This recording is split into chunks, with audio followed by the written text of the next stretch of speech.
성경의 숲을 걷다. 오늘은 시편 3편입니다. 시편 3편은 개인 탄식시에 속한다고 말할 수 있는데요. 이런 유형에 속하는 시들은 뒤이어 나오는 4편에서 7편 외에도 상당히 많습니다. 시편 가운데 가장 많은 유형의 시가 개인 탄식시라고 할 수 있어요. 이런 탄식시를 더 쉽게 얘기하면 어떤 개인이 고통을 당한 것을 하나님께 아뢰면서 신앙을 새롭게 하는 내용이라고 이해하면 좋을 것 같습니다. 오늘 시편 3편의 내용을 들어가기 전에 먼저 다루어야 할 두 가지가 있는데요. 현재 시편을 공부하고 있기 때문에 한번 짚고 넘어가는 것이 좋을 것 같고요. 또한 앞으로 시편을 공부하면서 계속적으로 언급되고 있기 때문이에요. 첫 번째는 서론에서 잠깐 언급했던 대로 각 시편에 붙은 표제에 대한 부분입니다. 오늘 여러분들이 시편 3편을 펴보시면 가로로 되어 있는 작은 글씨를 확인할 수 있을 것입니다.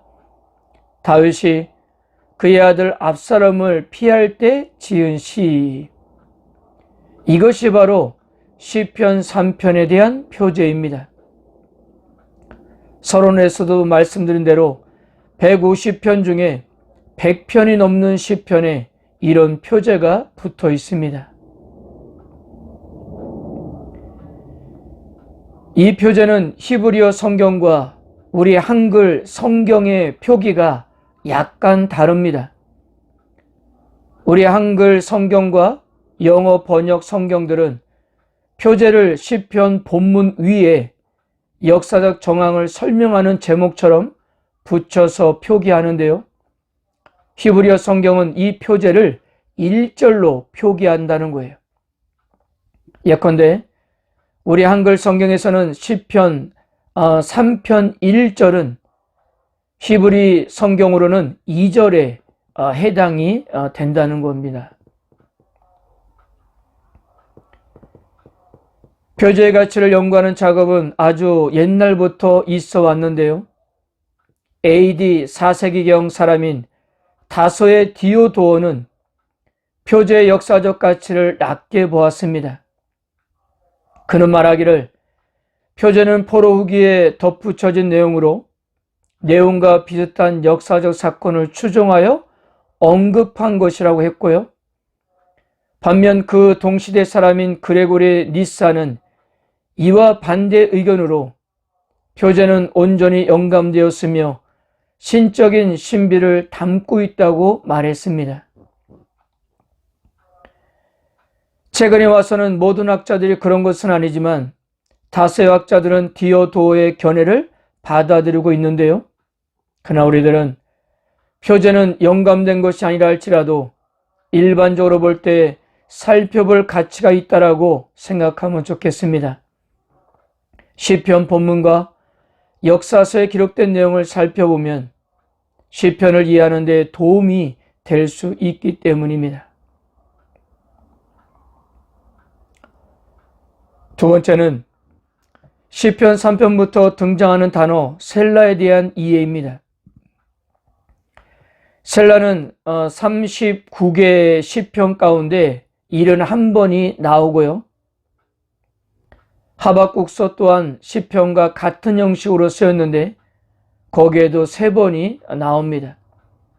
근데 문제는 여러 학설이 있지만 명확하게 그 뜻을 알 수가 없다는 데 있습니다. 앞으로 시편을 공부할 때 계속적으로 언급되기 때문에 셀라가 무엇을 뜻하는지 몇 가지를 추려보겠습니다. 첫째, 멈춰서 들으라 라는 의미로 보는 학자들이 있습니다.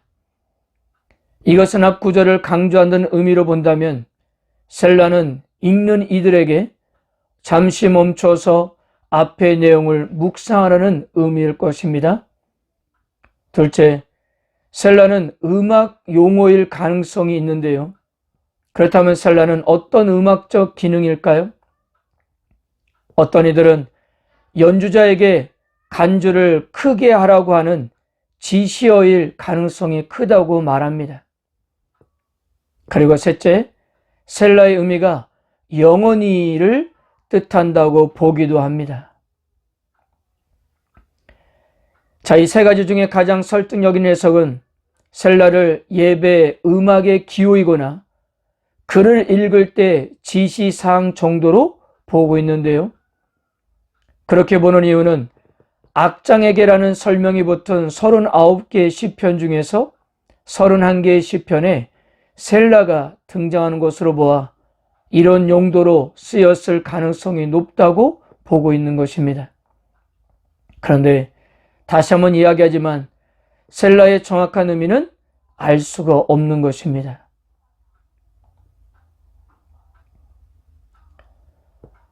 오늘 시편 3편은 표제에 있는 바와 같이 다윗이 그의 아들 압살롬을 피할 때 지은 시입니다.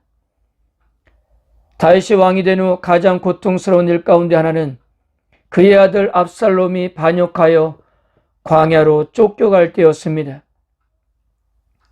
이 역사적 사실은 사무엘하 15장에서 18장까지 기록되어 있는데요.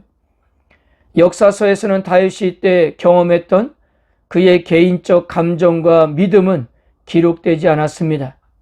하지만 이 시편에서 다윗은 당시 어떤 고통과 감정을 느꼈고 이 문제를 어떻게 풀었는지를 설명하고 있어요. 시편 3편은 어렵고 고통스러운 상황에 직면할 때 여호와께 부르짖는 일이 어떤 의미가 있는지를 보여주고 있는데요. 이러한 어려움 속에서도 시편 기자는 하나님에 대한 확신이 있었던 것입니다. 3편의 구조가 세 연으로 되어 있는데 그 연이 시작할 때마다 시편 기자는 여호와여 라고 그렇게 부르짖고 고백을 시작하고 있는 거예요. 자, 그렇다면 하나님에 대한 확신을 통해 시인이 얻은 유익은 무엇이었을까요? 첫째, 하나님에 대한 확신은 일상의 삶을 가능하게 했다는 것입니다. 많은 대적이 시인을 괴롭혔는데요. 그들은 수적으로 우세할 뿐 아니라 행동과 말로 시인을 괴롭혔습니다. 그들은 시인을 직접 공격하기도 하며 말로 모든 희망을 없애버리려고 했습니다. 그러나 이런 고통스러운 상황도 하나님에 대한 분명한 확신을 가지고 있는 사람을 압도하지는 못했다는 사실입니다. 왜냐하면 하나님께서 시인의 방패요, 영광이요, 자신의 머리를 드시는 분이셨기 때문이에요. 3절에서 5절입니다. 여호와여, 주는 나의 방패시요 나의 영광이시요 나의 머리를 드시는 자이시니이다. 내가 나의 목소리로 여호와께 부르짖으니 그의 성산에서 응답하시노다. 내가 누워 자고 깨었으니 여호와께서 나를 붙드심이로다. 이렇게 하나님에 대한 확신이 있었기 때문에 이런 어려움 속에서도 눕고 자고 깨는 일상을 계속할 수 있었던 거예요. 둘째는 하나님에 대한 확신은 두려움 없는 삶을 가능하게 했습니다. 하나님이 자신을 붙들어 주신다고 확신하는 사람은 천만인이 두렵지 않았습니다. 사람보다 크시고 상황보다 크시며 세상보다 크신 하나님이 자신과 함께 하심을 믿었기 때문이에요. 6절, 천만인이 나를 에워싸 진친다 하여도 나는 두려워하지 아니하리로다. 아멘. 이런 믿음을 가진 사람에게는 자신을 향한 저주도 감내할 수 있는 여유와 아량이 있게 되는 것입니다.